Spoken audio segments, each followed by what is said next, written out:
afternoon. Dito tayo ngayon sa Lunita Park sa Manila. Ayun, masyal tayo. Yan, dito tayo sa gilid ng garden.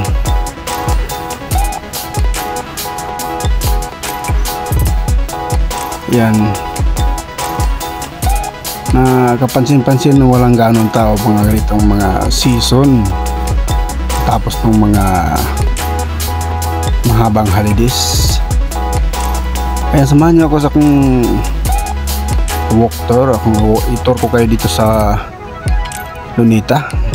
Ayan, yung nandun yung kuha ni Rizal Ibulto, yung kanyang, yan, sama tayo, punta tayo sa unahan. Yan, bye-bye natin itong gilid ng itong loob ng Lunita. Yan, napansin nyo, kunti lang tao sa ngayon. Ito yung mga magandang mamasyal sa Lunita pagkatapos ng holiday season, kasi walang gaanong tao. Kung mayroon man, kunti lang. Ayan, nandun yung mga kainan sa bandang lalim ng punong kahoy. Yan.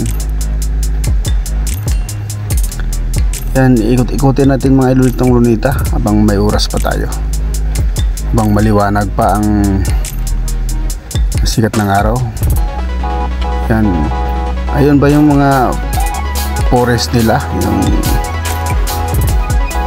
forested area ng Lunita. Punta tayo maya doon. Dito muna tayo, bye-bye muna natin itong sa kabilang side. Ayun yung mga rattan chair, yan. Mga rattan products na mabibili dito.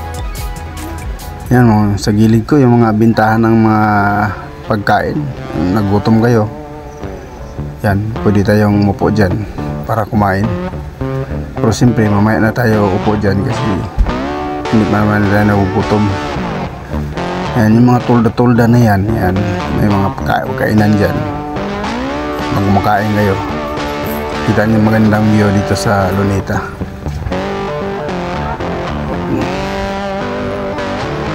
Sa kabilang side naman yung mga damuhan itong Lunita Park sa Manila. Yan, sa gilid yung mga garden. Yan, yan pa yung mga may bakod, bawal pumunta dyan sa gitna. Kaya gilid-gilid ka lang. Makikita mo naman yung kagandahan dyan, yung tanaw sa malayo, yung kanilang mga naiwan pang mga Christmas decor. Yan, Christmas decoration.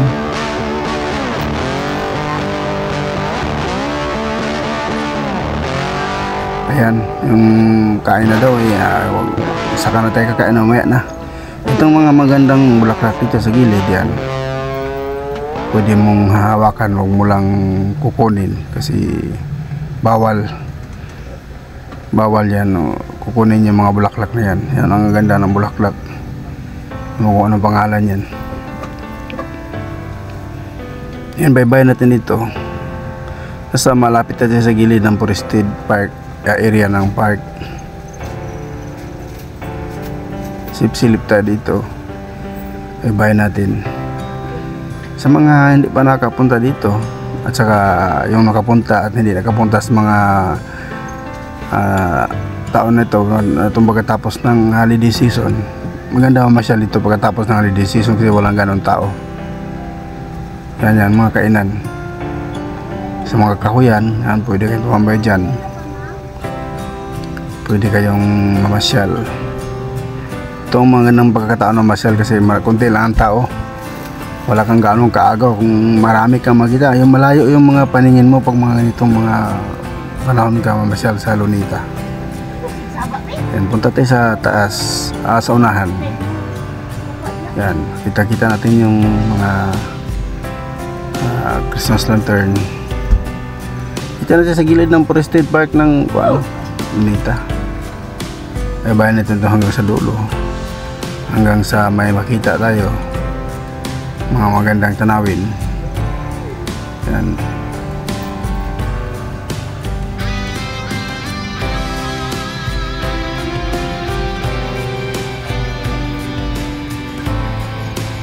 Yan yung ano, yung fountain. Tahan natin. Sa gabi lang pala yung fountain dito naka-on. Pagka sa araw naka-off yung fountain nila. Hindi pinapaandar yung fountain pag sa araw, sa gabi lang. Ayan, siyempre mahilig tayo sa mga picture muna tayo dito. Ayan.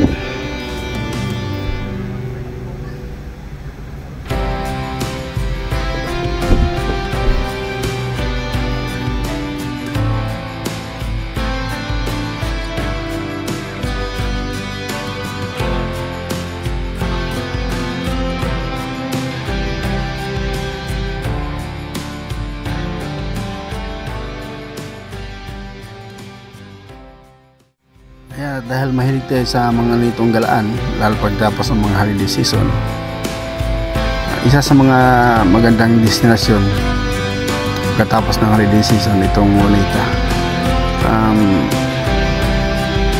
Mas swerte tayo ngayon at hindi maraming tao kasi minsan may mga linggo dito sa Luneta, kahit weekend, kahit walang season, may maraming tao dito sa Luneta, marami naman masel. Medyo konti lang yung mga tao ngayon. Yan yung mga alalay ko. Punta tayo sanan, silayin natin yung kuwan doon. Yung mga upo-upo muna tayo, medyo napagod tayo sa kalalakad.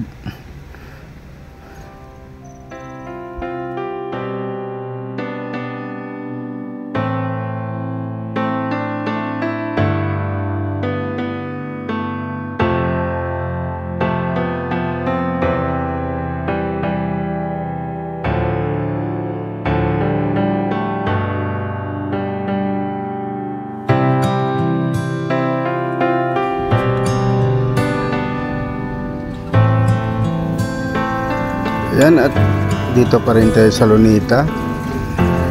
Yan, kitang-kita natin yung mga revolto at yung mga upuan diyan. Yan, pwede kayong umupo dyan.